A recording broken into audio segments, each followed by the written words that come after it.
a writer of plays and poetry, a director, and an academic. So I'd like to welcome him and enjoy, there's coffee, tea, or snacks. Thank you very much. Thank you. Thank you. Thank you all for coming. I wanted to just say a few things before I start. One is just on the mode of the presentation. You will see that I've prepared a few PDFs, and it's not just a matter of me being incapable of working with diagrams in a computer.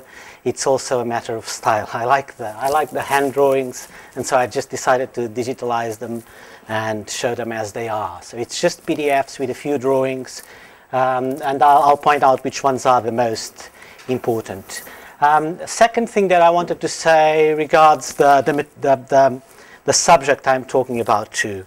For those of you who have a background in philosophy or the theory of literature or dramaturgy, much of what I'll be saying will probably be things that you already know. And what I'm working on is on the intersections of these areas. So let's say that's my specific field. It's about the intersection of various fields and sort of broad areas of research.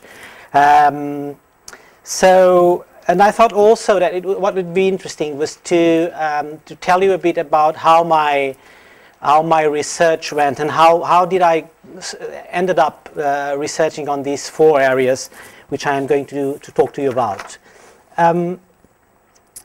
My initial question was another thing is I'm talking about drama. Okay, so I'm talking about plays that will be encompass things like Tennessee Williams, Ibsen, a lot of 19th century drama, probably TV series, but not. I won't be talking about performance, so that's not my area. So my area it's drama, and one of the problems is a definition of drama, which is not very consensual, as the definition of nothing. The definition of nothing is consensual, and so having a background in acting, not too much, but some background in acting and training in acting, and having moved on to directing and having worked in several productions, having written plays, and recently having also done work in, I do sometimes acting coach and casting, which is a recent thing that I started doing too. I had a number of questions, mainly regarding what is at the center of a drama. How do you define drama? How can the construction of dramas be explained? This was my main concern. One of the problems is that there is a circularity in this definition. So you'll see that in order to be able to write a thesis, I need a definition of drama. But in fact, my definition of drama will provide, in fact, my thesis will provide a definition of drama. So I have to start with something that I don't really know what it is and sort of make my way around and then try in the end to have a definition. So there is some circularity. Working with drama, one is bound to ask the question of, is drama a literary genre? Does it have a place in the theory of literature? And I came to the theory of literature from many points. So one of the points was the definition of genre, because as you know, drama has always had, and theatre has always had a double nature. It's simultaneously a performative thing and a written thing. And the other thing was that I was interested in, I started to realize that I also needed to consider the problems of reception. So if actors and playwrights, if playwrights write and if actors read, then there has to be some theory of reading. How do you read? Do you read in a specific way for plays? So this was a big question. Now, the question of how can the construction of dramas be explained is obviously a a question for poetics. Now, poetics is the area of is a number, a name for a treatise on the making. Okay, the original, the definition of poetics. Poetics is how to make, and that's the original Greek word. Is what it means. And so there's a number of treatises that have started with Aristotle and moved on to today, and they have they've gone through many changes, and they have many phases and many concerns, and they are really the foundation of the theory of literature. There's a number of treatises that are called poetics. Okay, they will take names like you'll see the works by Seedfield or Robert McKee. Those are forms of poetics. So is Horace, or Aubignac, or Aristotle, or even to a certain extent Plato, who is said to have written the first thing on that approaches the idea of poetics. But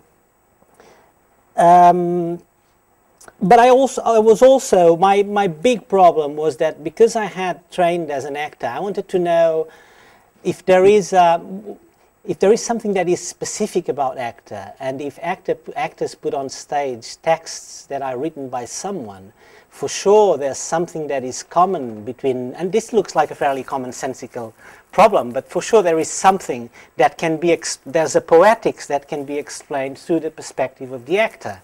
So I had this problem in my mind, and this is what I wanted this is how I started my thesis. Now, I have to say something about the sort of a framework. I'll explain that. I know it's my jotlings and it's difficult to read, but one of the issues that I want to start with is that I am suggesting, and I'm working on the lines of producing a kind of theory. Now, a theory is, by definition, skeptical, is by definition speculative. And one good way of defining what a theory is what Paul H. Fry says in one of his lectures, an hypothesis about something, the exact nature of which one needn't necessarily have in view. Okay? So this ties very well with what I've said. Maybe I don't know yet what drama is, but I have to start with something, and that something is dialogical form, people on stage talking to each other, putting sort of human problems on stage.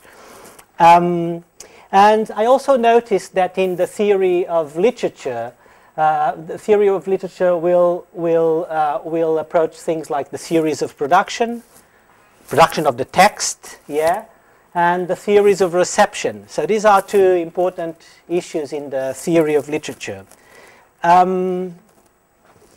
So another thing about theory is that it needs to be interdisciplinary. It tends to be interdisciplinary, and it has effects outside an original discipline. It's many times a critique of common sense, and it's reflexive.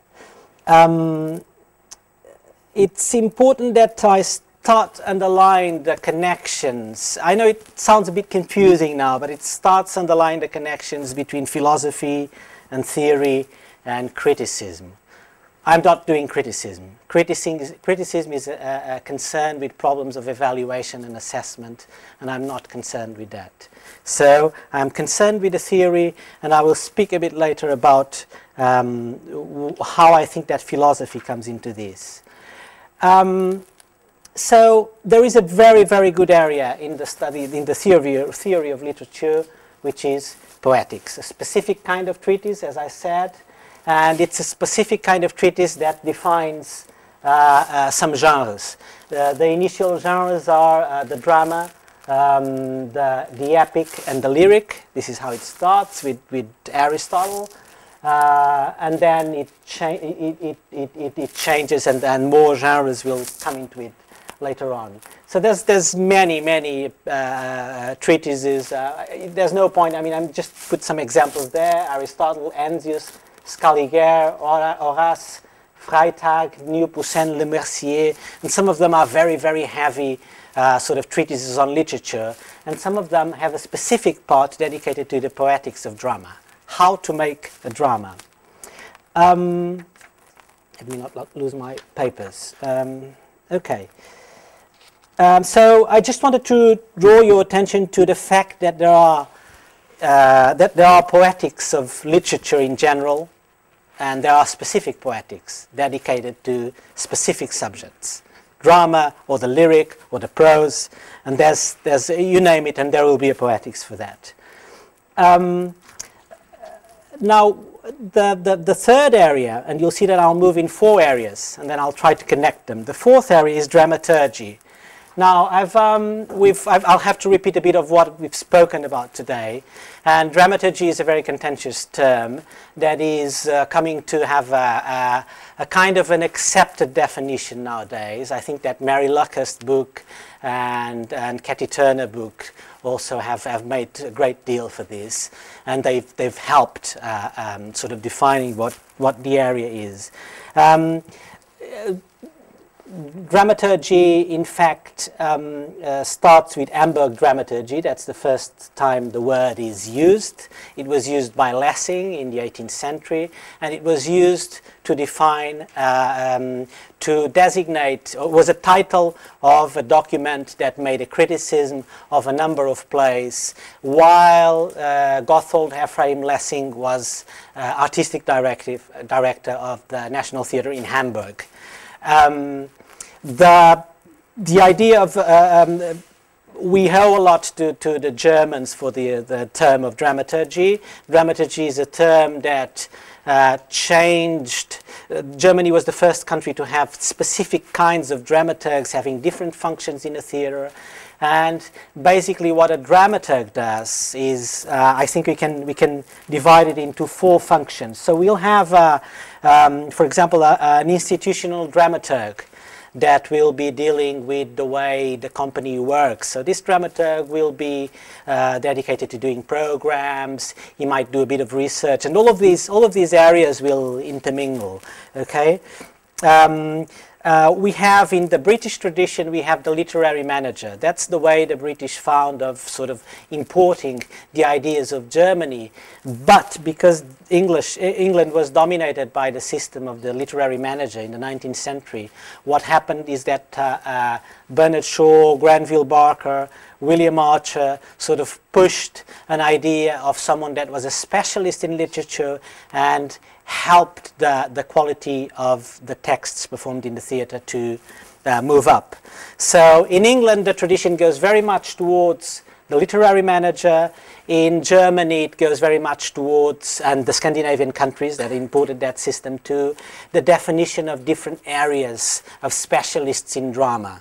Okay? And in the Latin countries, dramaturgy, which also means an author or authorship, has moved a lot into, dramaturgy has been very much associated with a certain kind of erudition. Okay, so this is why I say that Latin dramaturgy is a dramaturgy of knowing, that German dramaturgy is a dramaturgy of thinking, and British dramaturgy is a dramaturgy of making. Okay, what I mean by this is that there's a prevalence in the German world for a critical dramaturgy that thinks about the plays that are being put on in relation to the community, and that in fact it's how it started. It started by being a reflection on what would be a sort of German national identity. The British have given preference to the idea of the literary manager and to the idea of making. So bringing someone from outside, eventually someone that has no knowledge in theatre but has a voice, has something to say, something, you know, a guy that works in a bus station in Uxbridge might have something to say about his world. So there's this tradition of bringing people in that have a voice, that have something to say, and you just help them create a play. Okay, and the Latin tradition is very much a tradition connected to the academy. So mainly the Italians and the French were in the Renaissance, when this whole story starts. They were very much concerned with the translation of the Greek and Latin authors, and that's how they become so concerned with sort of erudite models. So I would say that there's a dramaturgy of the theatre institution, which I've spoken about, a dramaturgy of the playwright, so that's about how plays are written, about knowing how plays are written and helping plays. There's a production dramaturg, and this is a figure that appears very after Brecht, really, and Piscator, which is a tradition in which the dramaturg is a kind of an assistant director. So he'll be on the side of assistant director, he will do a lot of research, he will come into rehearsals, well, actually not much into rehearsals, but he'll bring materials into the rehearsals, and it will help shape the form of the play, or the form of the proposal, let's say. And then there's a dramaturgy in devising, which is a very British thing too. We have a lot of examples there of that. Plays like Cloud 9, for example, are a good example of devised plays with help of dramaturgy, not necessarily of dramaturgs. So, and we have plenty of examples of dramaturgs. We have Jack Bradley, Lessing, Schiller, Hauptmann, Tieck. I mean, it's an incredible list, and they all will sort of accommodate to one of these forms. Now,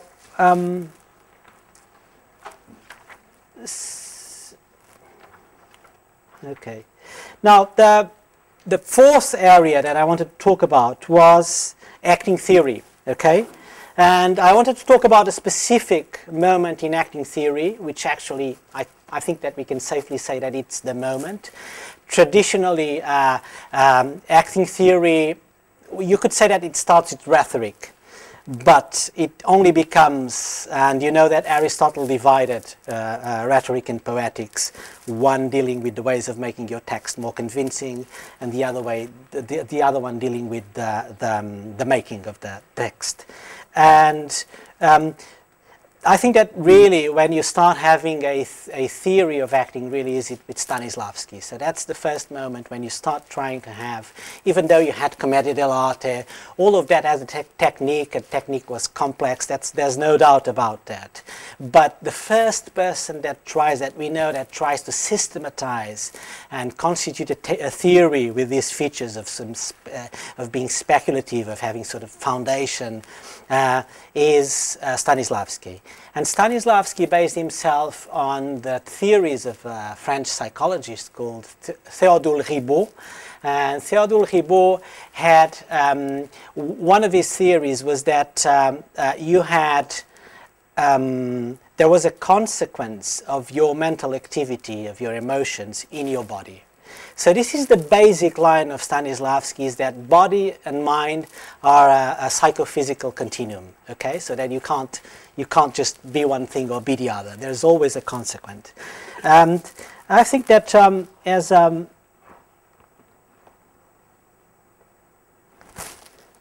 okay.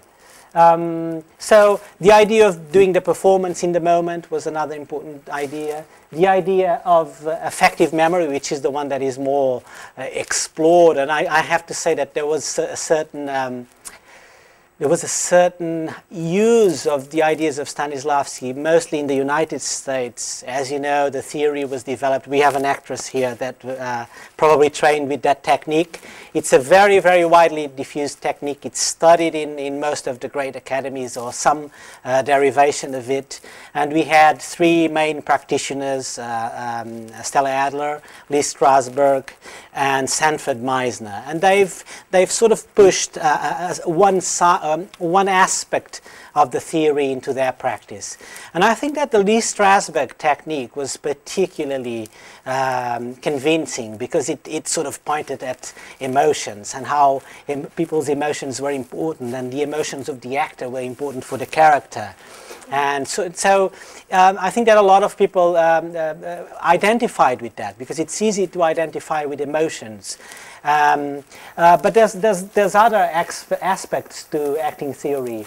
And I wanted to point out that there's a division in the acting theory, and I think that the acting theory, there's a part that is connected with the preparation of the actor, and that's a bit like gymnastics.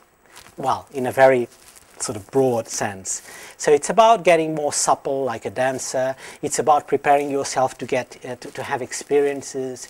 It's about cultivating yourself. It's about sort of exercising your emotional muscle. It's people give it different names, but it's about preparing. So being more supple and elastic, and sort of being on the whole as a psychic, as a mental and physical entity, being prepared for something. And then there's a part that has to do with the preparation of shows. How do you prepare a show? How does an actor prepare a show? What does he have to do? Yeah. So I think that there's a clear division on those. I mean, there's no divisions in anything, but just for the purpose of thinking, you'll do this thought experiment of dividing that. Okay. So, if I go back to a subject, it's because I'm getting the wrong. Okay. So there is a. Now I wanted just to acknowledge that there is a little problem here, which is, how do I connect acting theory to dramaturgy? I don't know.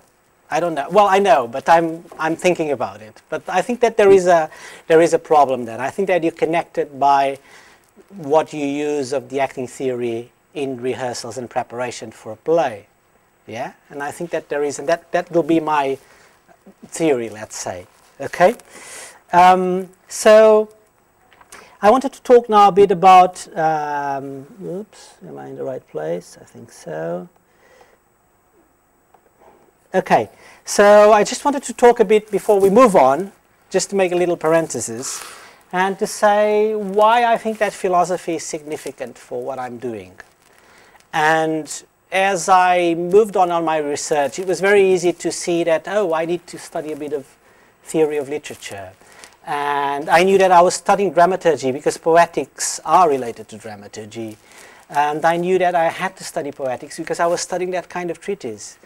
And acting theory too. But what I did not know, and I started understanding a little bit better, and I'm still thinking about it, is that the kind of problems that I'm dealing with are problems that are conceptual. So I'm not dealing I'm dealing with concepts, not specific things. They are problems of frame, and they have no agreed methodology. So this is what characterizes, according to Searle, this is what characterizes philosophy. When you have an agreed methodology on something, yeah, it becomes a science. Because then, you ask yourself about the nature of, the Greeks did, about the nature of the world, and when they got to understand exactly what biology is and what systems they can use to study certain living beings, it became biology. It has an agreed method. And so this is one of the problems that I had. I had no agreed method, no methodology. And I was approaching this thing that frames a group of subjects, and I wanted to define a concept. So I think I was touching on philosophy. Yeah? Okay. So I think that I can now start to try and do a few intersections. So it's easy to see that the theory of literature, which is what is it, what is there, and how do we know? The questions of theory of literature are exactly the same as they were when it began. How do we know what a literary object is? Are there any genres? What defines it? Okay? And now, what is it is also a fundamental question of philosophy. What is there? How do we know it's there? These are the three questions of philosophy. How do we know the world exists? How do we know and what is there are the main questions. And then what should we do? So these are the questions that stayed with us since Plato. So I just wanted to make a parallel between the questions that we end up with and the ones that we always add. And then in poetics also, poetics you see can be enclosed in the theory of literature. So poetics is a part of theory of literature. And it's a part that doesn't come out, it just stays there. Yeah? It's a specification of the theory of literature, because obviously theory of literature, when it deals with how do we know, it's talking about reception, so it's something else. Maybe poetics isn't concerned with reception. Obviously, some poetics will speak about reception too. So, and I think that if we move on to dramaturgy, I wanted to define also that there is because dramaturgy is such an eclectic word, and it deals with the idea of making. So we can say that we have a dramaturgy, which is what the production dramaturg does, for example, and what the institutional dramaturg does, that is concerned with the making of shows. And there is a sort of an orthodox dramaturgy, which is what stayed with us for a very long time, which is the dramaturgy of text. Now, dramaturgy of show is production, research, institutional dramaturgy, theory, but also analysis. And dramaturgy of text is actually poetics of drama. Yeah? You with me? Okay. So, I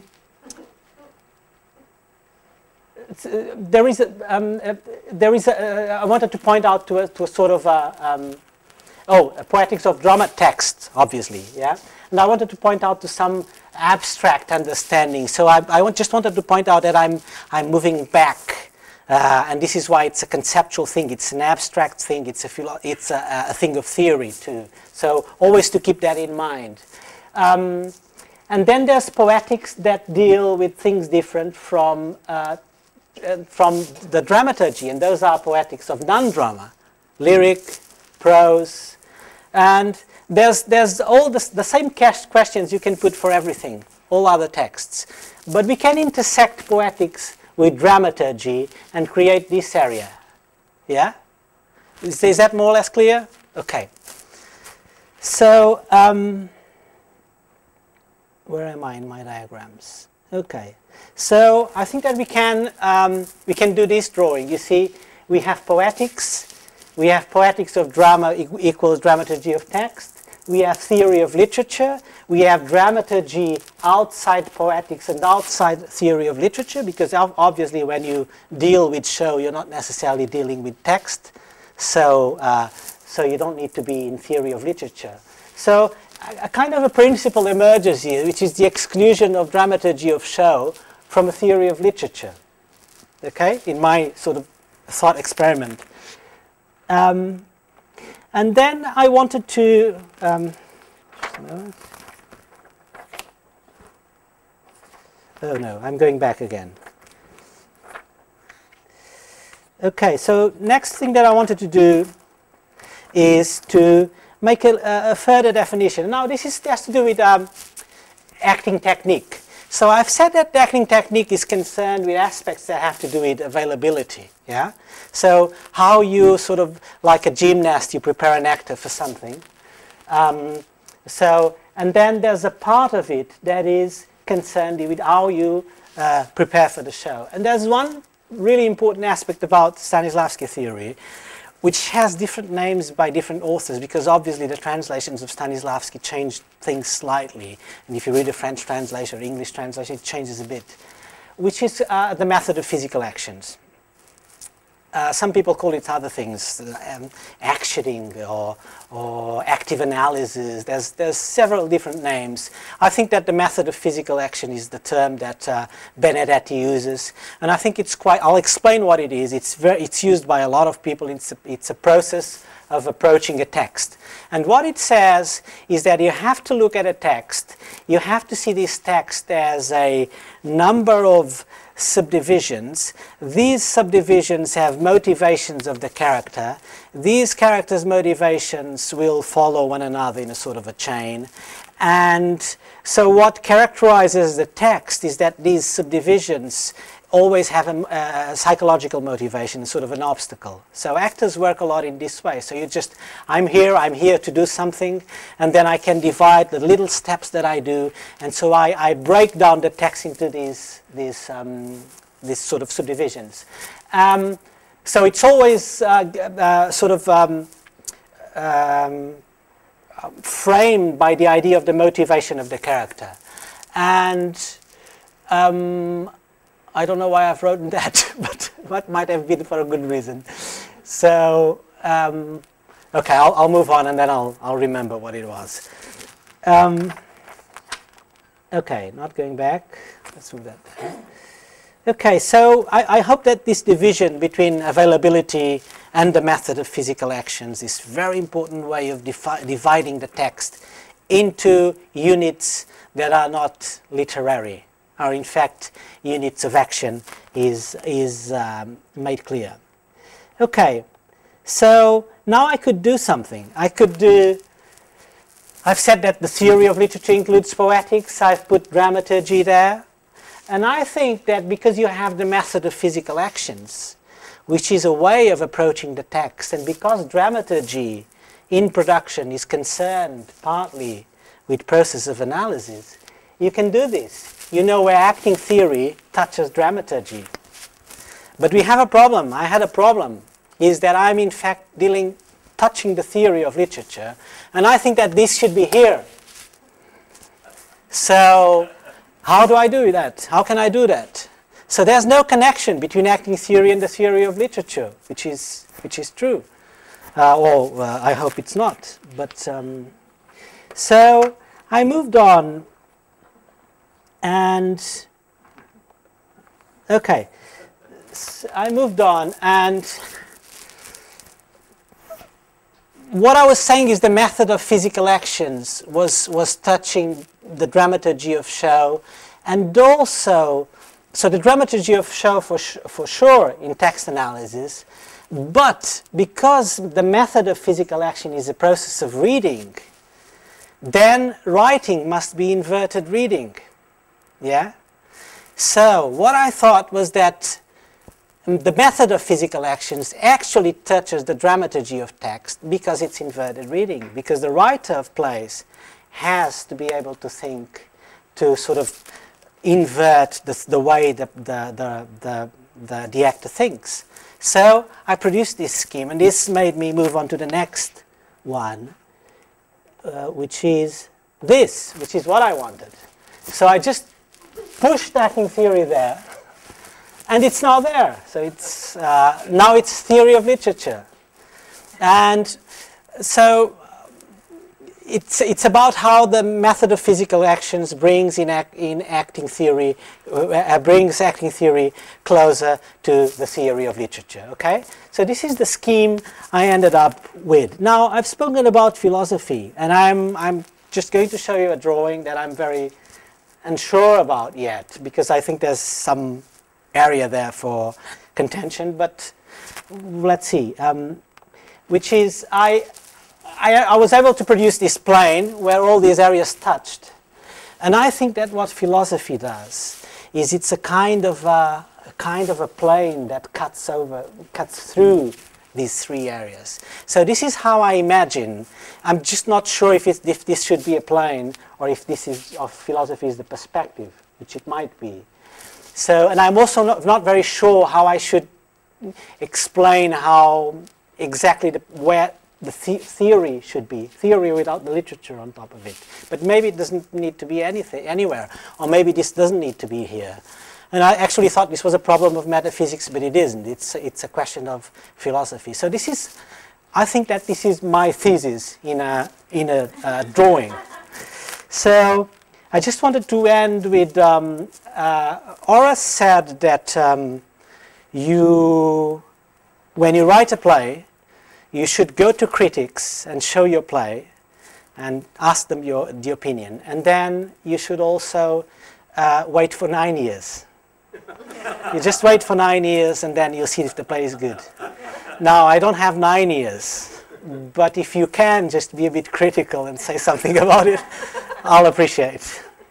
And I'll forget about 9 years. So that's it, and it's just the words of Horace. I just resumed it because suppose someday you should take courage and compose a lay. Entrust it first to my Aesius, critics, ears, your sires and mine, and keep it back 9 years. What's kept at home you cancel by a stroke. What's sent abroad you never can revoke. Okay, I think that's it. Thank you.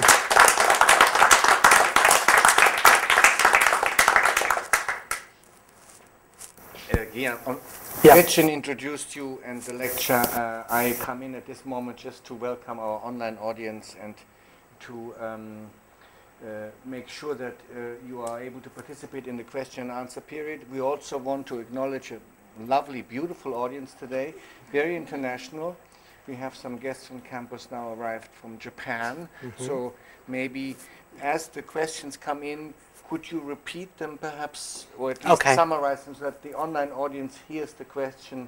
Okay. And for the online audience, I have to say we do apologize. Not all of the slides were readable. Because of the contrast. But I think when you were translating your schema and mentioning the positions, it was clear, and I try to also mention them in the text. Okay. So thank you, and question and answer. Okay. So I'm open to. One thing that I sort of feel like I know a little bit of this because John and I are working with you. But one thing I think would be interesting for everyone to know about is how many versions of and languages of Aristotle or Poetics did you read? So the question. Because you brought this up about how each version had a different variation on the theme. So you talked about those different Poetics that you read. Yeah. So the question is how. I think that the question is really what kind of translations of the Poetics are there and how do they differ. I've studied mainly Portuguese, English, French, and unfortunately I can't read Greek. So, but well, they are very different. I'll give you an example of a very big difference. The word that is translated as myth in Greek, in ancient Greek, meant the number of stories from which you brought stories to your place. Yeah, so all Greek tragedies used ancient stories from the myth, the original myth. In some translations, for example, if you read Ana Vicente's translation, Portuguese translation, she translates enredo, which means plot. Okay? If you read Eudoro de Souza, which is also a Portuguese translation, quite a good one, he translates always myth. Now, if you come into Poetics for the first time, it's impossible to read a treatise like the Poetics in which you always have words like myth, because you just don't understand it. So if you read, for example, N.G.L. Hammond, Museum of Tustuculum version, I think it's like that. It's a very easy translation to read because he sort of shuffles around the theme so that it makes sense. So the problem is that the Poetics, contrary to Horace, we know who Horace was, we know the text, it's there, it's a letter, it's an epistle, it's fine. Aristotle's nobody knows exactly. The text has been, because the text disappeared throughout the Middle Ages, and it was only in the 13th century that an Arabian philosopher, Averroes, brought the text to Europe. So, well, Europe discovered the text of Averroes, which is actually, I think, 11th or 10th century. Okay, so it was the Arabians that brought these texts to us. And then there's a guy called William of Moorbeck that translates the Poetics, and it starts to produce a comment on the Poetics. And nobody knows about this translation until the 20th century. It disappears. Moorbeck's translation disappears. And there's another translation, which is by, I can't remember the name of this next important translator, but it doesn't matter. What it matters is that in Italy it starts appearing a translation by Giorgio Valla, and then there's one by Castelvetro, and then there's one by Rebortello, and they all are translations of the Poetics or commentaries on the Poetics. Now, you have to think that, for example, when you have an Arabian philosopher reading the Poetics, in Islamic countries there's no theater. So for him, it's very confusing to understand a thing in which you're saying that someone is performing something. Okay? So a lot of difficulties arise from the fact that we've discovered the text through these various through this sort of complex way in bits. So there's problems of translation and there's problems of origin too. Myth, I think, is a very specific problem, because if you're the first time you're getting into poetics, don't read a sort of a very scholarly translation. Read an easy one first. I know this looks like a bad advice, but it isn't, because it will just put you off. It's a very complex text and it all looks very vague. What does he mean by, why do some translators use denouement? And you know, suddenly some French words became the translation of Aristotle, and that's only because those categories evolved during the 16th and 17th century, and they become sort of like the idea of unities. Yeah, Aristotle never spoke about the three unities. It's something that appears in the 16th century. It's unity of time, unity of place, and unity of action. Aristotle speaks about a unity of action, that the plot must be subservient to one line of plot. It doesn't even say that you can't have smaller plots there. It just says that there is one main line of plot, yeah, and that everything is dependable on that. But then you have these guys in the 16th century saying, oh no, but he also says that a play has to take place during the time of the revolution of the sun, which meant only that performances in Greece took the whole of the performances, which was more than one play, generally took place during the day. So he wasn't, you know, there's some contention. Was it, did he mean that the story, not the myth, the story had to take place in one day? And then obviously, because French and Italian theoreticians were concerned with the problem of verisimilitude, and verisimilitude means verdadeira semelhança, so real similarity to the real. So they thought, no, but this might mean that if you get into a place, and it makes sense, that's the kind of play that I would like to write. If you come into a place and everything seems to be happening there, and there's no, the time of the spectators and the time of the action is the same. So all these kind of very equivocal things that appeared in Poetics, and it sort of gave, and this is the point about Aristotle, it sort of gave the idea that Aristotle was this guy that was saying, no, the theory is written like that, which is it's not true. He's a philosopher. He's a guy that comes back and looks at things, trying to look for structures. When you get to Horace, yes, you start having rules. A play should instruct and give pleasure. A play needs 5 acts. Nobody gets out of stage if he's not called, or if he must call the person that comes after that. That sort of thing. So there's all those kinds of rules will appear later on. And when you get mostly to French Poetics, that will be really heavy, and some of them are very, very heavy and very interesting, by the way. Don't think that, the one thing is that they were very, very interesting men, very clever men, and sometimes a bit of a pain too, but it's interesting to read that kind of very dogmatic Poetics, yeah.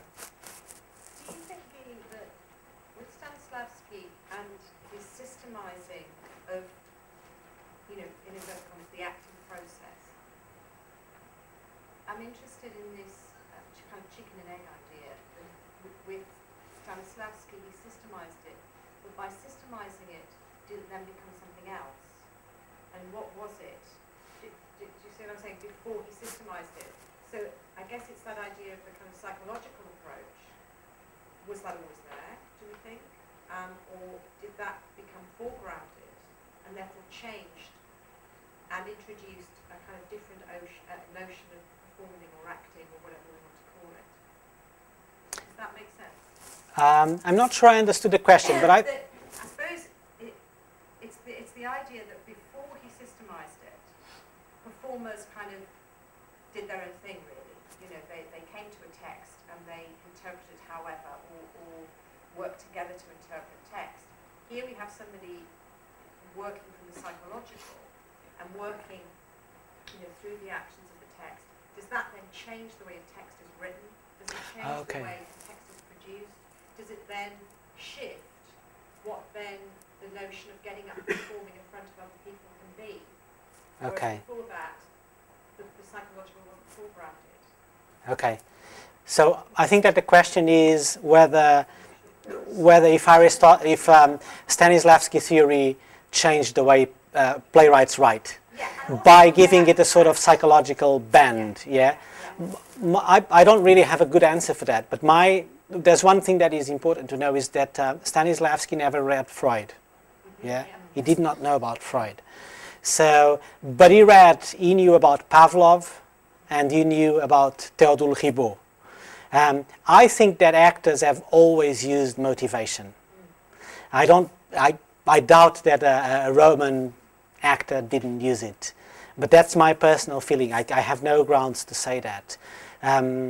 So I don't know. I think that it was always there. Eventually, with drama, which I suspect might be a sort of because you can look at drama and tragedy either from the formal point of view, as a kind of play that has certain features, or as a philosophical thing, because tragedy conveys an idea about what men are. And mostly after Hegel, we knew it since the Greeks, and the Greeks seem to be saying this, is that you can't escape, really. You can't escape your faith. And I think that drama is a cousin of tragedy. So I'm not sure yet. This is what I'm studying, but I think the definition might be a thematic definition. It just happens that tragedy was with kings and princes, and now it's with us. It's with everyone. And I think that drama is, I don't know. I don't know. I don't have a good answer. So I have this, it's a comment and also a question. What do you think in the history of drama or theater? What I've been taught is that the figure of the director was also born with Stanislavski theory, that before, in the 18th, 17th, and 15th century, the dramaturg was one of the main figures in the play staging, in the theater staging, and he played the role of the director, and although the actors had the freedom to interpret, you had the dramaturg there, and the relationship between the dramaturg and the actors was very close. I don't know, what do you think about that? Do you take that in consideration? Do you agree, or? I don't think I agree, because I think that you're saying two things. One is the reality of the director as someone that appears in the 19th century, and that is true, and starts being someone that is acknowledged in the production process. Yeah. The other thing is a problem of authorship, and that's much more a 20th century problem, which is you had the dramaturg was the author. Yeah. I mean, how many medieval directors do you remember? None. Well, some authors you don't remember either. How many Greek directors you remember? Not many. Probably none. I don't know of any name. And sometimes it was the corypheo, the guy that directed the chorus, that would help with that. And so, but you have the figure of the playwright. And when you get to the late 19th century and the 20th century, you start having a figure that is someone that interprets the playwright, the text, and sort of gives it a twist. And so you have this period of great directors. You would say, oh, I went to see Medea by Peter Brook. Yeah, it was written by Euripides, but Peter Brook did a version. And so it's two things that I think that are different. I don't know how much playwrights were involved in the process. I mean, there's very different ways of writing, and it's very difficult to pin down. If you think about Commedia dell'arte, you just have a canovaccio, you have a few lines on the wing, a guy comes in and he says, okay, he comes in and he says hello to the girl, and he goes in and hello, and he improvises a bit, and he knows what is going to happen. So it's just a sort of score of actions, very Stanislavskian. In Elizabethan theatre you have a bit of the two also, because you had those, what's the name? Does anyone know the name of it's the canovaccio in English. What is it? You used to have sort of a prompt. You had the text on the wings, and so the actors knew always where they were, because obviously they did many plays at the same time in sort of repertoire. So they had They had many plays prepared.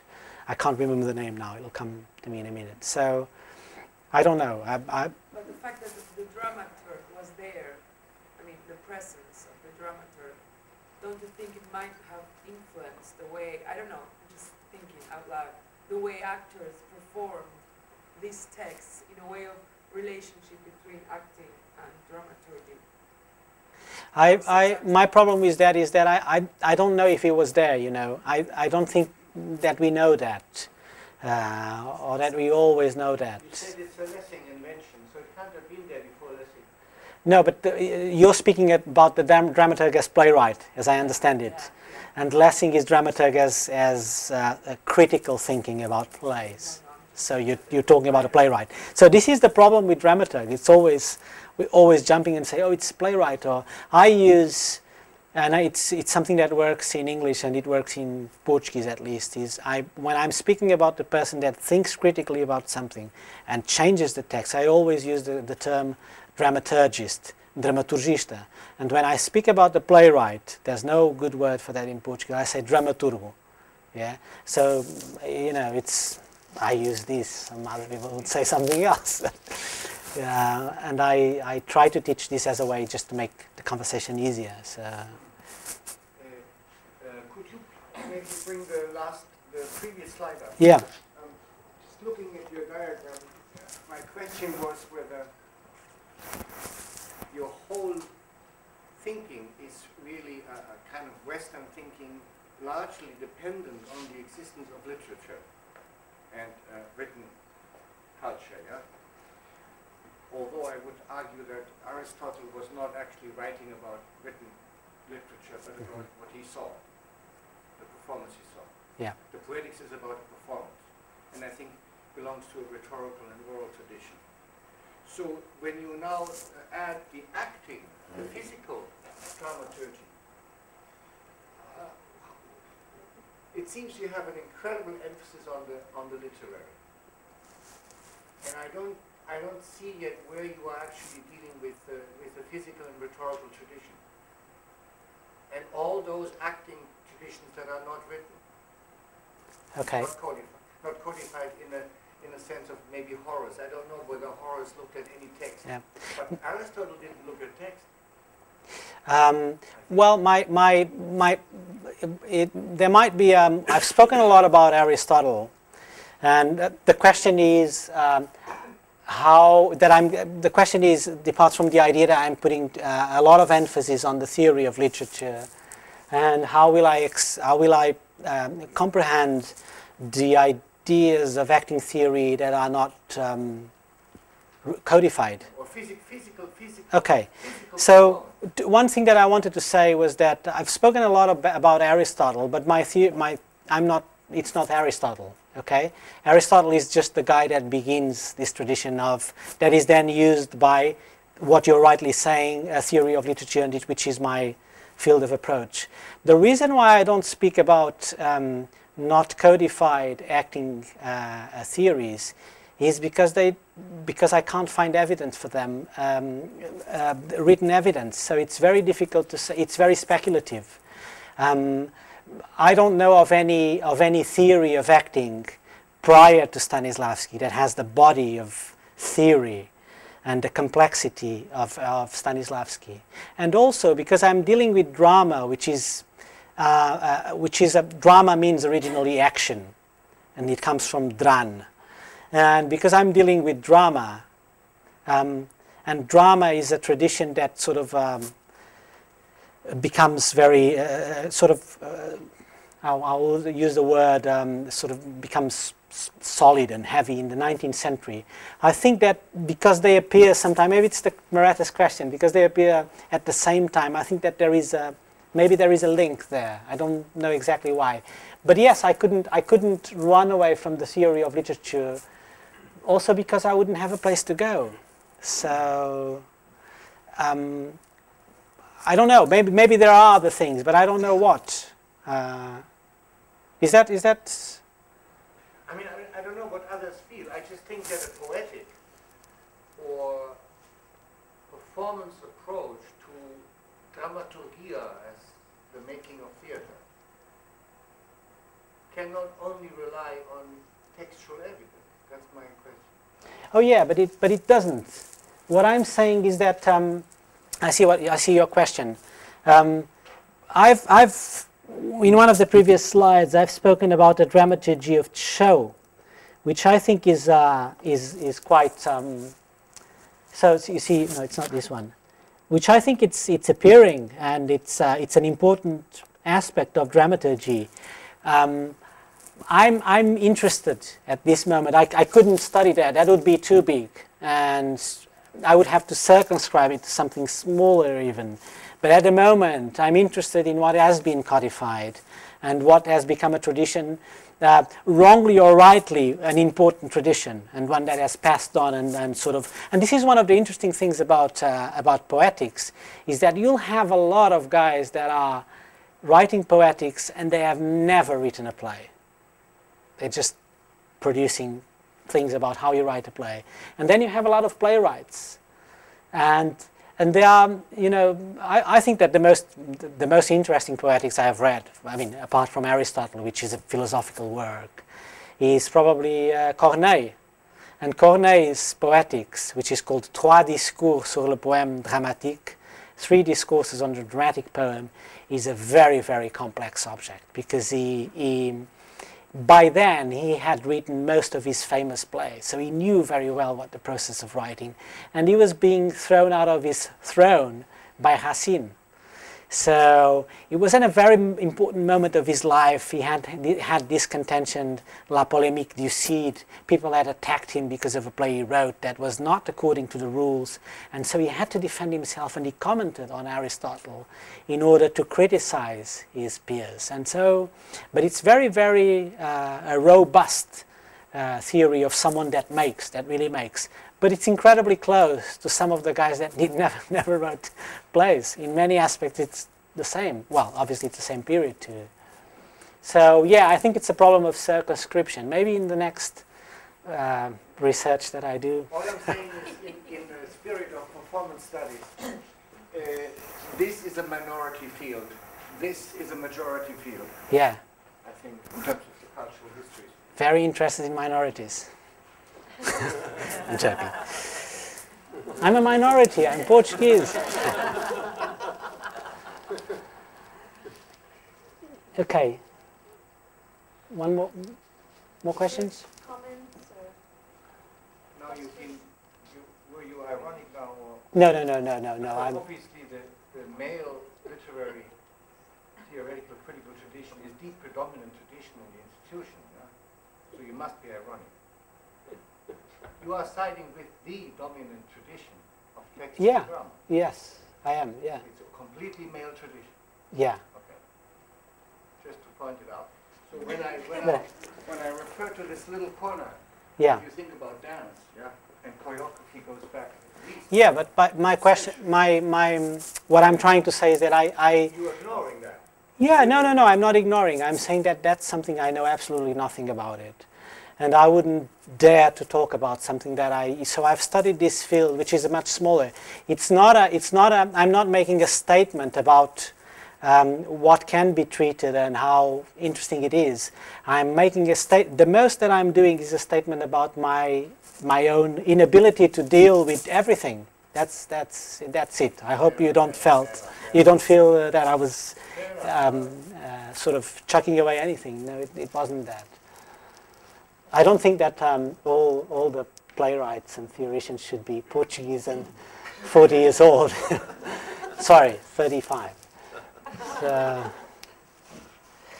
okay. Yeah. Your thesis, do you incorporate any of your practical work? No. I started in the beginning. I had, but a bit of this happened. I felt that there was no place for it, and then it would be too much. So I needed to make it smaller and smaller and smaller, and it was, in the beginning it had everything, and then I had to put it aside. So no, not now. The most it might have is a bit of, I think that in a sense what I've been doing in practical work informs, because if I had not had experience as an actor and actually teaching acting, I would never think about the method of physical actions in relation to why, to poetics. I would never think about it. So I think that the link was there. So inversely, how does this work, which you say is more conceptual, affect you as an actor? Well, I don't know. I think there's no theoretical actors, I believe.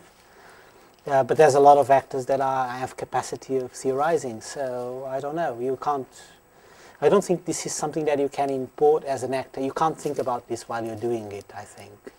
It's a different field of knowledge and of practice, and it's knowing things in a different way. So, I don't know. I think that for me, if I have to, and I don't do much acting work in truth, so, but if I have to do a part, because there's one aspect of acting theory that can't be explained here, which is, for example, if you do a monologue, I doubt very much that monologues are acting. I think that acting is also always about question and answer. So if you don't have that thing of attention to something else that is happening with another person, monologue is a live thing. It's a thing that has a lot of aspects of acting. Well, this is an exaggeration, obviously, but it's not. You see, I think that the great tradition of acting is guys that do review, which I hate, but that's where it is. The lively thing of acting is there. Question and answer, quickness, sort of ability to be in the moment, in the present situation, answering and questioning. So I don't know. I think I can do monologues well. So.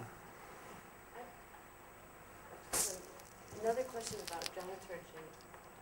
Just in theater studies and programs in France, you study quite a few classes, first year, second year, third year, of dramaturgy of each century, the 19th century, 20th century, 21st century, which is something we don't really see in the UK as much. And I'm just wondering if, I think Portugal might be similar to France in that way. Do you think it's something that we think is no longer necessary because the dramaturg is folded into the director here, or, you know, that... I don't know. Why is this difference in Europe? So are you saying that that you think that in England there is no tradition of speaking about dramaturgy as playwrights, you mean? I'm just looking institutionally, we don't teach dramaturgy. Dramaturgy as in... Or practical. Dramaturgy as in dramaturgism, not in playwriting, you mean? Okay. I don't know. I mean, my experience of Portugal was that I don't think that the system is very well set yet. So there's a lot of issues that have nothing to do with the way the curricula of courses are sort of put together, and that just sort of don't allow the system to work very well, even in the conservatoire. That's my feeling. So I don't know. I don't know if in England. I have the feeling that in England some schools already do it. I think that Rose Bruford. Yeah. In this country, and I think there's lots of master's work now including Yeah. and the various isms and stuff to do with it. And certainly in some of the graduate programs, they're now starting to come down. And Coming back. It's coming back here, but it's actually being focused on more here, because I think there isn't a tradition here within the university of doing that, or within drama schools, or in that way. In the kind of European way, but I think they're starting, it's growing here. It's really interesting, a lot of dance companies, dance theater companies have dramaturgs working with them. You know, Pina Bausch, Anna Teresa Kreuzmacher, it's interesting how...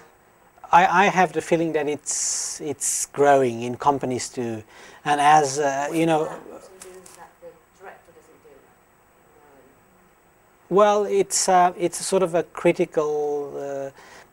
What is not required of the director is to be a kind of an intellectual, and I think that the dramaturg is thought of as an intellectual, someone that knows a lot about history and plays and shows, and that can bring that sort of information and look at your play and say, oh, but actually this dance piece has something of, has this element of farce. Have you thought about pushing that a bit further? Or can we build the structure of this? I would think that at least that's what Cathy Turner and Byrne say in their book. There's a lot of dramaturgists that are people concerned with sort of mind maps and sort of structures. And so there's this idea of the editing of the thing and critical thinking.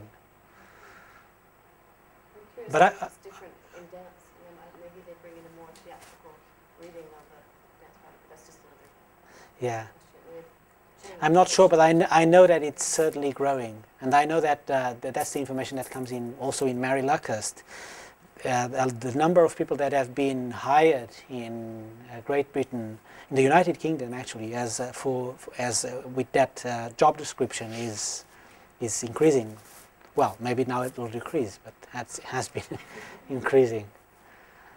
So I think there's an openness and a will to sort of adopt that model from Germany. And the United States were much, were a bit, they took German models before. So they have things like Yale School of Dramaturgy. They have the new dramatists. They have a lot of institutions that deal with dramaturgy.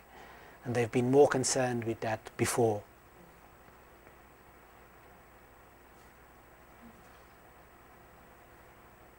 Any other comments or questions for Guillerme? How do we contact? Sorry? How do we contact? I can leave my, I'll just leave my mail, and you can send me a mail if you want me to send, you know, anything. And you just have to put your, I'll leave it somewhere there. You just have to write something like, in the title, I was at this, could you please, something like that. Because if it's a name that I don't know, I'm crap with emails. I just throw everything away. So you have to put some reference, quick reference. Brunel, for example. Or, yeah. Okay. So thank you very, I don't know, are we finished or, yeah? Okay, so thank you very much. There's still some refreshments here, so we'll just open it up and people may want to speak to Guillerme. I'm just going to do my, thank you. Thanks very much.